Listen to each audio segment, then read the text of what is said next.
plato fuerte. Teníamos un tiempo que no teníamos esta especialidad en el programa. Nos encontramos con el doctor Limber. Bueno, el apellido ahora, pero Limber es nefrólogo, y con el doctor Limber vamos a tratar sobre la enfermedad de la inflamación de los riñones, la nefritis y otras enfermedades que acarrean a los pacientes con problemas renales. Doctor Limber Pérez Rojas. Rojas Pérez. Yo sabía Rojas que él tenía Pérez. apellido mío. Él es militares, eso es de militares, ese apellido. Los Pérez son militares todos, son del sur. Hola, doctor, ¿cómo está? ¿Cómo? Del norte. ¿De dónde? ¿De qué parte? De Salcedo, un puesto que se llama Villatapia. Fácilmente. Villatapia, hermoso. Oye, mira de dónde las... Fácilmente saco una I yo aquí si no emocionamos. No hay problema. Pero esta emisora es regional también. Doctor, ¿cómo le va? Bien, gracias a Dios. Cuénteme. Gracias por la invitación.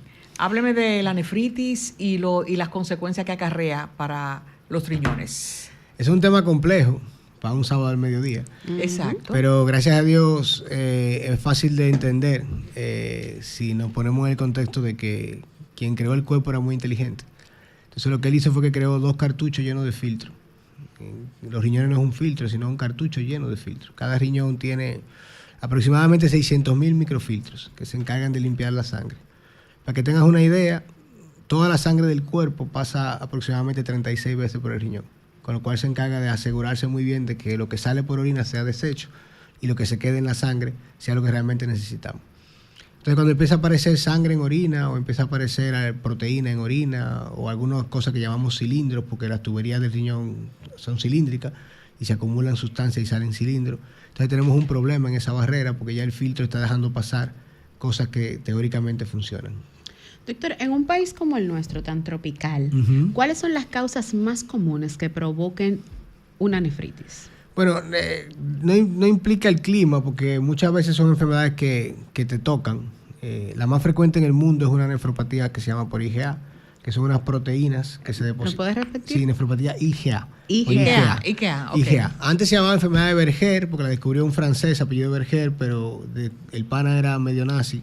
Entonces le quitaron el nombre, ahora se llama nefropatía por IgA. Es una proteína que de manera normal en el cuerpo se cambia un azúcar por otra, y ya el cuerpo la reconoce como ajena y la ataca. Entonces se forman unos complejos entre la proteína anómala y la proteína que intenta atacarla y se depositan en el riñón porque al final no caben por ahí y eso lo inflama. De las enfermedades autoinmunes, ¿cuáles son las que afectan al riñón? Esa es una, porque es una enfermedad que tiene que ver con complejo autoinmune. La más frecuente... ¿La nefritis es una? La nefritis es una manifestación clínica. Para la gente entender lo que es una nefritis es simple, son 3 cosas. Sangre en orina, que se altere la función del riñón y que se acompañe de presión alta. Eso es una nefritis. La piedra en los riñones. ¿Es cierto que se alojan piedras en los riñones? Sí. O sea, ¿son piedras o son como cápsulas? Porque decir piedra, oye, fuerte eso. Son piedras.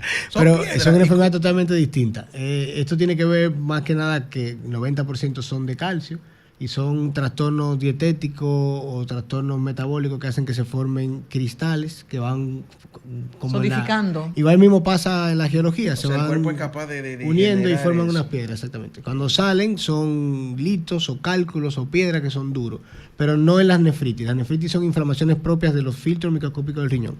Y siempre se van a manifestar con eso. Sangre en orina, que puede usted verla o no, la puede ver en el examen de orina como sangre oculta, presión alta y que se altere la función del riñón. Doctor, ¿la nefritis se podría confundir o es lo mismo que una infección urinaria? Se podría confundir porque muchas alteraciones del examen de orina. El examen de orina es lo que nosotros llamamos la biopsia del pobre. Es una prueba barata. La biopsia del pobre. Dame una biopsia del pobre. Exacto. Sí, voy así, voy para allá. Es barata, es fácil de hacer. De hecho, usted puede comprar en Amazon la tira reactiva de orina. ¿Oh, sí? Y sí, usted puede detectar en la tira reactiva que se hace por colorimetría la presencia de proteína, de bilirrubina, de sangre, de glóbulos blancos, etcétera, etcétera, etcétera. Entonces, muchas veces, y me llegan mucho a la consulta, que mi médico me mandó porque tengo una infección de orina.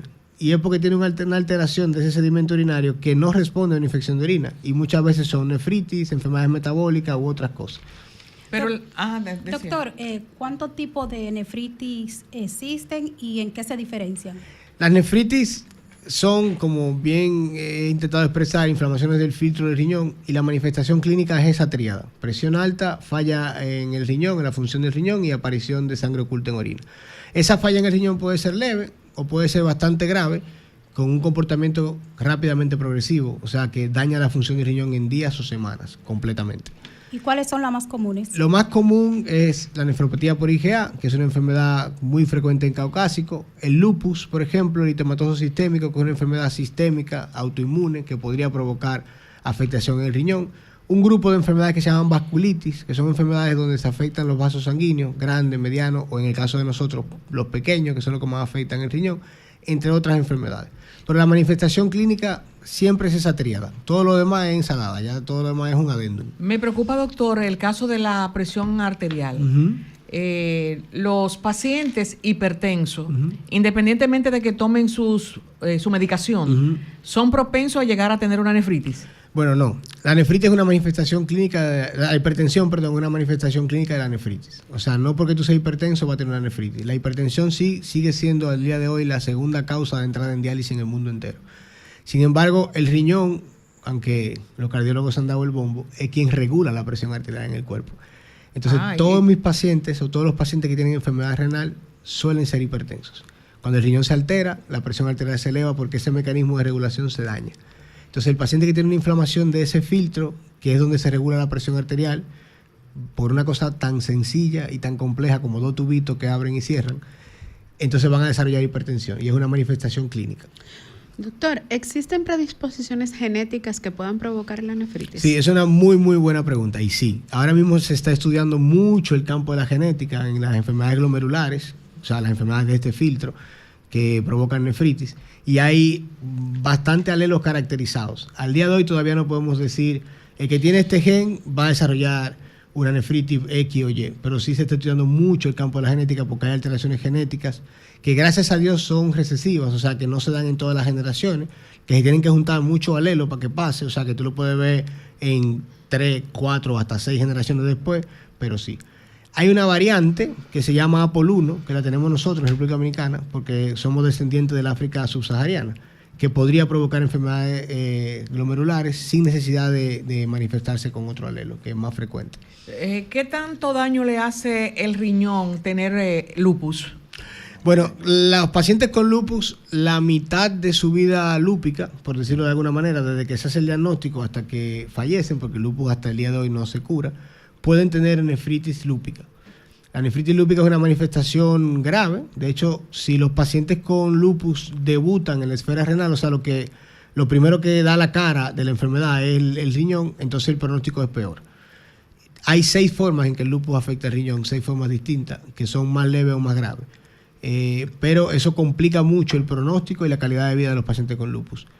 Tengan pendiente que estas enfermedades suelen dañar el riñón, y al dañar el riñón el paciente va a depender de diálisis o de un trasplante, y eso va a hablar, primero impacta socioeconómicamente a la persona y luego también afecta mucho su calidad de vida y su pronóstico de vida se ve limitado. Doctor, ¿y todas las nefritis tienen el mismo tratamiento o varía el...? Esa pregunta es muy chula, porque sí y no. Al ser itis, en medicina itis significa inflamación. Entonces todas las inflamaciones teóricamente se tratan con antiinflamatorio. Entonces el antiinflamatorio por excelencia que se viene usando de los años 20, o sea, ya estamos en el 2000, pero de los años 20, de 1900, es la prednisona, los esteroides. Entonces la cortisona es el antiinflamatorio común que se utiliza en casi todas las nefritis. Pero digo que es una buena pregunta porque la tendencia actual es a usar cada vez menos antiinflamatorios por los efectos secundarios que tienen de este tipo. Y estamos descubriendo cada vez más fármacos que tienen la capacidad de suplantar los esteroides para evitar efectos secundarios.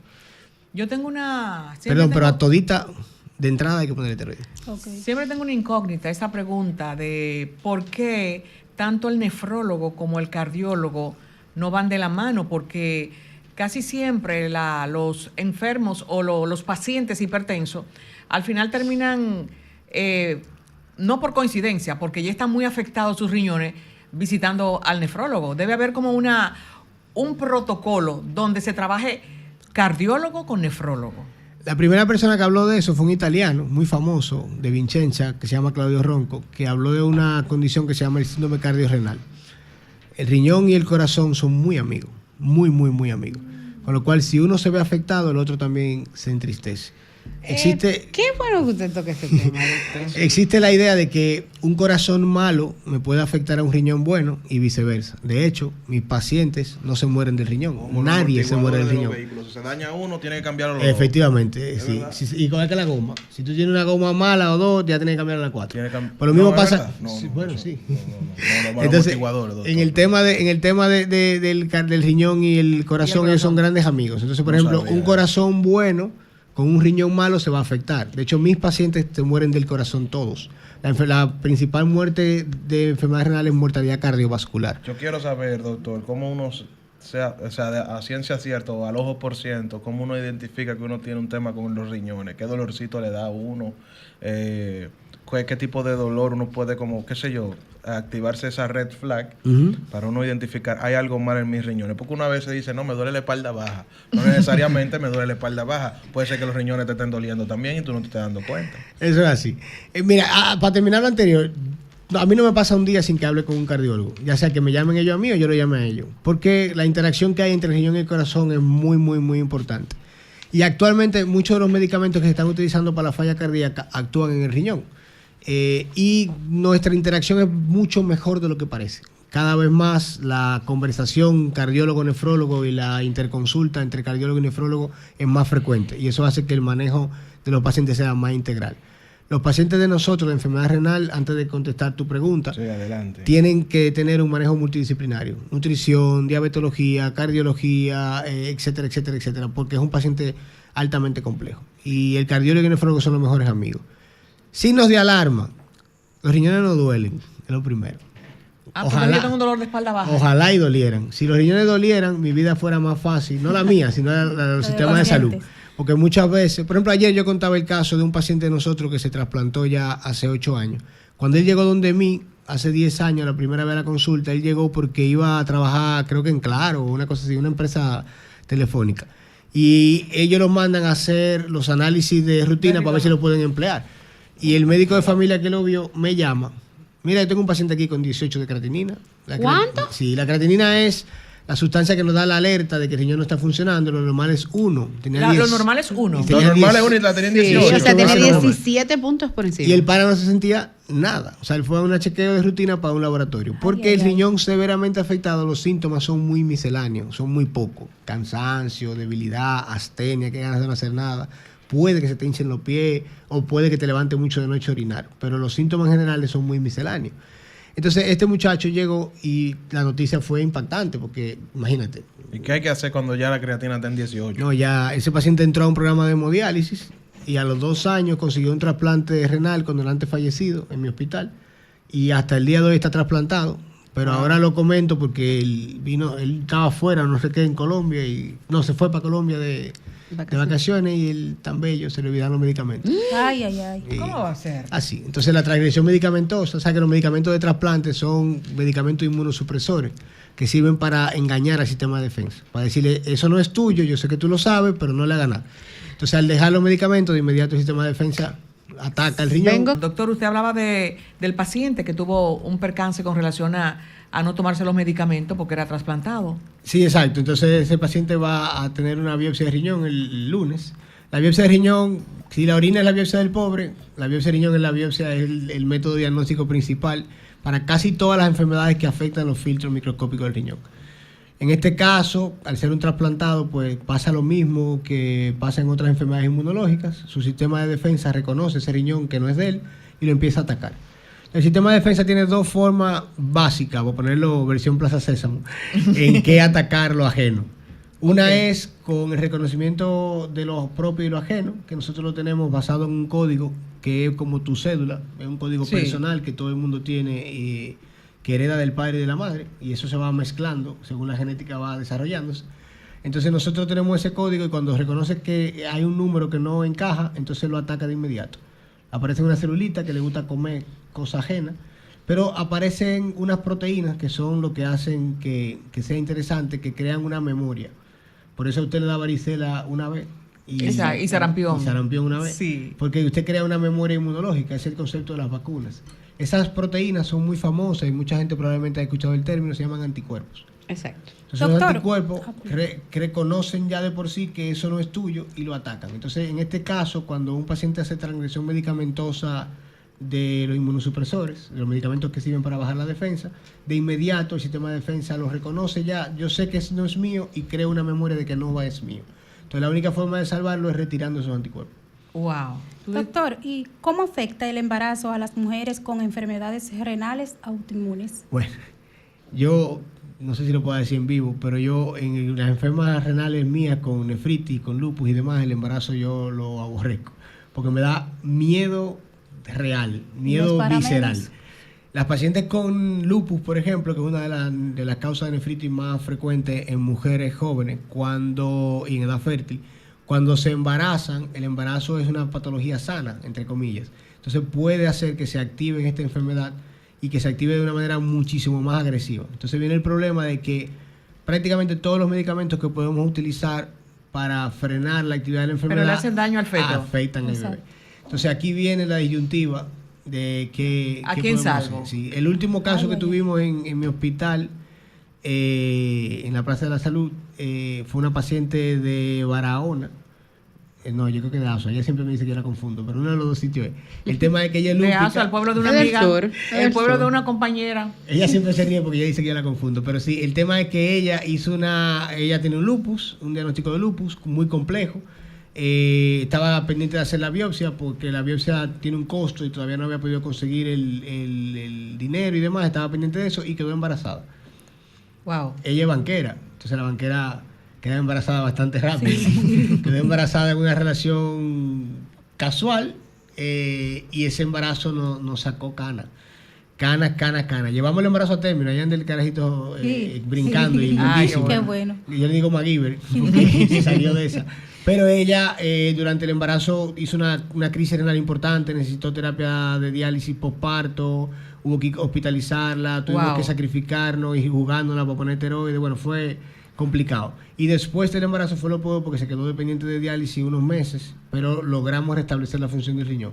Sin embargo, después de ahí hizo una infección y volvió a activarse el lupus y ya el riñón está completamente dañado. Oh, Dios. Doctor, un consejo, o bueno, ¿qué usted me explica con relación a las proteínas que muchas veces toman algunos deportistas y que le afectan el riñón? ¿Qué tanto puede eso afectar? ¿Y qué tanto daño? Hay que tener pendiente una cosa. Los riñones, cuando empiezan a afectarse estos filtros que provocan nefritis, aparece proteína en orina. Porque la proteína es muy grande, muy pesada. Y no pasa por los filtros. No cabe por el filtro. Y aparte de eso, nosotros tenemos... Porque ese filtro es como un colador con complejidad por 1000. Entonces, dentro de ese filtro son vasos sanguíneos, o sea, la aorta, que es la que sale del corazón, que es una tubería que lleva sangre, se va ramificando como si fuera un árbol, hasta que llega a arterias muy pequeñitas que entran en una cápsula y se van enredando, para que como si tú exprimiera un paño, literalmente, la sangre cuando pase por ahí se exprima. Pero alrededor de eso hay como una goma, una membrana basal que tiene carga eléctrica negativa. Entonces la carga eléctrica se repelen. Las proteínas son negativas, la barrera es negativa, entonces se va a repeler. Sí, es correcto. Y aparte de eso, tiene una celulita que es una de mis favoritas que se llama los podocitos. Son celulitas que tienen patitas que envuelven esta tubería y forman entre ellas y unas proteínas que la unen, lo que se llama la barrera de filtración glomerular o el diafragma de filtración. Entonces, para que se escapen proteínas, tienen que romperse muchos mecanismos. Exacto. Entonces, es decir, que pasa por muchos procesos. Muchos procesos. Entonces, cuando aparece proteína en orina, algo anda mal. Remucci, un italiano, también empezó a publicar estudios de que los pacientes que tenían proteína en orina con diabetes tenían más riesgo de enfermedad cardiovascular. Y a medida de ahí se formó el boom de empezar a hacer estudios como estos y tener proteína en orina tan pequeñito como 30 miligramos puede aumentar el riesgo de mortalidad por cualquier causa, el riesgo de daño renal permanente y el riesgo de eventos cardiovasculares. Entonces, cuando nosotros tenemos un enfermo que aparece proteína en orina, aunque sea una cruz, se nos prenden alarmas y tenemos ya que empezar a hacer un tamizaje de qué está pasando. Sin embargo, al día de hoy no se ha demostrado que una dieta alta en proteínas sea un factor de daño renal. Bueno, por eso, porque muchas personas tienen dieta solamente proteína y poquísimo carbohidrato. Sí, eso lo que pasa es que sí afecta el choque de la densidad de carga proteica, la densidad de sal que vienen en estas proteínas, sobre todo cuando son suplementos o dietas que tienen mucha proteína, que usan mucha sal para comer, con la falta de hidratación. Entonces ahí sí ya el riñón me puede sufrir. Doctor, ¿en qué grado afecta el hecho de que una persona no consuma la cantidad de agua suficiente? ¿Tú confías en tus riñones? Que sí confío. Sí. Sí, claro. Pues no te preocupes. Los riñones tienen la capacidad de concentrar, o sea, los riñones son geniales. Ellos van a concentrar o a diluir la orina según la necesidad que tú tengas. Obviamente, si tú te vas para el Sahara y no encuentras agua, o por ejemplo lo que pasa en muchos países de Centroamérica, que la gente que trabaja en agricultura hacen golpes de calor, y de hecho hay una nefropatía que se llama mesoamericana por esta situación. Pero obviamente, si tú tienes un consumo de agua normal y no estás con sed todo el día y evitas la sed, entonces tú estás bien. Pero, ¿qué pasa con un paciente que trabaja con un aire de 5 toneladas? Y no le da sed. Sale de ahí a otro aire de 10 toneladas, no consume agua, porque puede Bueno, bien algo hacerse... tiene que consumir. Come fruta. Aunque sea té. Café. Toma café que tiene agua, toma jugos probablemente que tienen fruta, aunque el azúcar deshidrata. Pero hay un tema, porque el consumo de ese paciente, al no ser, no tener ni siquiera un 10% de agua, entonces le provoca cistitis. Bueno, a ver, nosotros somos agua, básicamente. Sí, el cuerpo. 60% de tu peso corporal aproximadamente es agua. Entonces nosotros tenemos que reponer esa agua porque no la producimos. Y la perdemos en los 2 litros de orina, en el sudor, en la saliva, en la evaporación, etcétera, etcétera, etcétera, etcétera.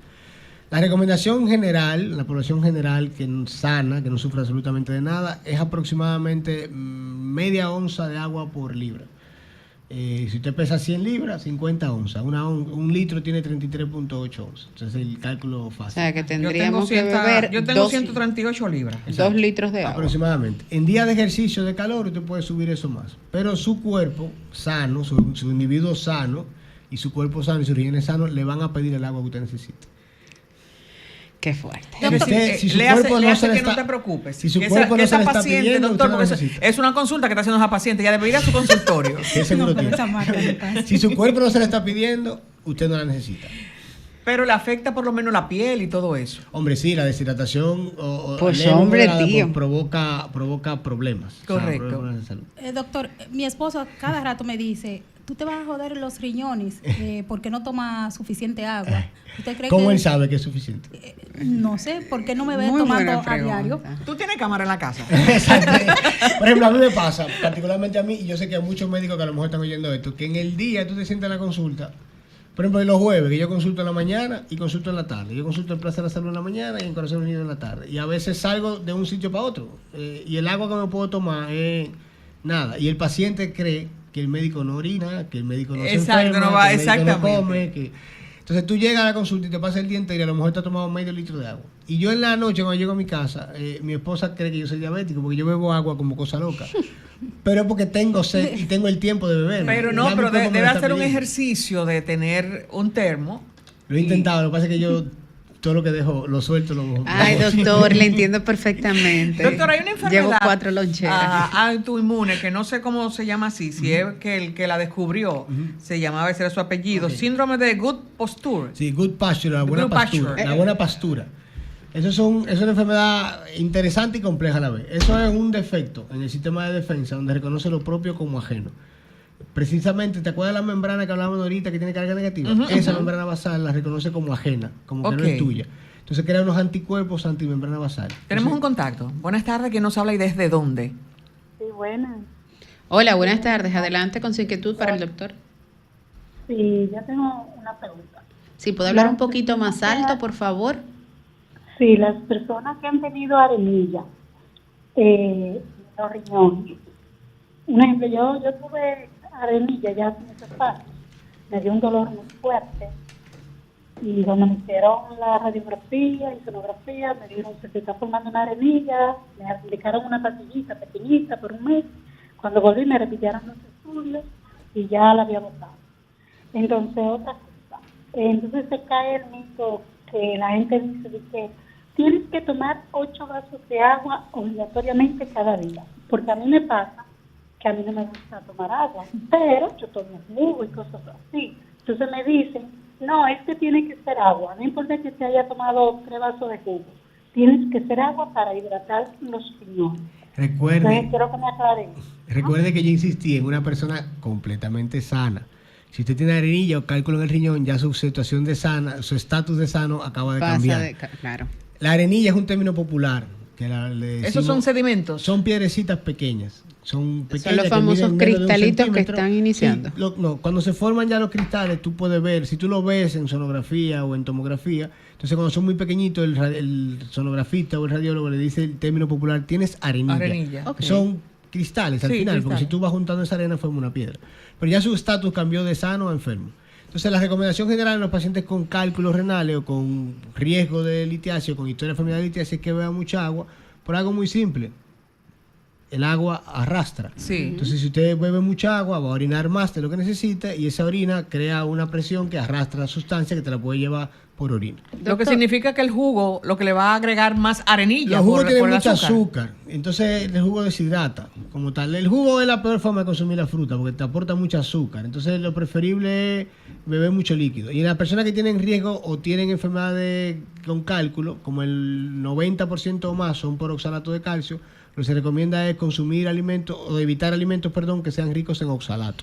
Por eso ya es otro programa. Tenemos otro contacto, doctor. Buenas tardes, ¿quién nos habla y desde dónde? Hola, buenos días de Don Bosco. Por favor, entonces, ¿qué cantidad de agua es que tiene que tomarse una persona? ¿Puede por favor. bajar el volumen de la radio para escucharle mejor? ¿Qué cantidad de agua es que debe de tomarse? Una persona para tener los riñones normales. Ok, Si usted es una persona sana, ni no es muy obeso, ni muy flaquito, con 2 litros promedio creo que acaparamos la mayoría de la población. 2 litros de agua al día acaparamos la mayoría de la población, pero no tiene que ser como una receta que tengo que beber agua, porque si es una persona sana, su cuerpo lo va a pedir en el momento en que necesite líquido. Otro contacto, buenas tardes, que nos... se cayó. Se nos Doctor, cortó. Pero yo tengo una curiosidad, y perdón, ¿es una Marta. curiosidad o una consulta? No, es una curiosidad. Dicen por ahí que nuestro cuerpo habla. Entonces me gustaría saber, doctor, ¿la orina habla? Y mucho. Sí. El examen de Porque- orina es una de las cosas que más información te puede dar. Y es lo que menos le ponemos atención cuando nos hacen un análisis. Nosotros Cuando estamos tenemos el formando- papel no le hacemos caso. Estamos formando médicos especialistas en nefrología ahora en Plaza de la Salud hace 2 años. Qué chulo. Y una de las clases más importantes que nosotros tenemos, yo se la pongo a dar a uno de los profesores más viejos que tiene mucho más experiencia y es el examen de orina. Porque el examen de orina es algo tan simple, tan barato, que dice tantas cosas. Nosotros tuvimos un caso el otro día con un examen de orina que simplemente con centrifugar la orina, o sea, pasarla por una centrífuga, Ajá. tratar de concentrarla, encontramos un cilindro hemático, o sea, un cilindro con sangre. Y con eso hicimos el diagnóstico de la paciente. Oh, por Dios. Doctor, ella le pidió cuántos vasos de agua. Ahora, esta última pregunta, ¿cómo puede cuidarse un paciente hipertenso para no llegar a diálisis? Lo principal es evitar la obesidad. El sobrepeso y la presión alta dentro del filtro van a hacer que se escapen proteínas por presión, por empuje. Entonces, la proteína ya decimos que es bastante mala.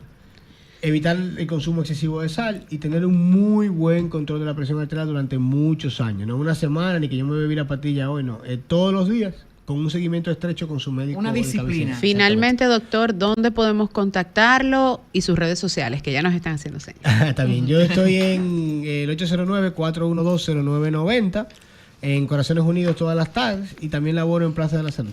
Mis redes sociales son personales, pero si me quieren seguir es Dr. Limber Iván Rojas, no tengo redes profesionales. Así es. Bueno, doctor, más que agradecida por acompañarnos en esta entrega de Sábado de Consultas, reiterándole una Y quedaron segunda otras llamadas participación. que no pudimos. Así es, pidiéndole disculpas a nuestros oyentes. Lamentablemente llegamos al final de este espacio, no sin recordarle que mantengan ahí en el dial 106.5 con toda la programación. El que se perdió esta entrevista puede localizarla a través de nuestro canal Sol FM Plus y por ahí dejen sus comentarios que nosotros le leemos. Nos encontramos el próximo sábado en otra entrega del Interactivo de la Orientación a través de la más interactiva. Esta es Sol 106.5 FM. Bye bye.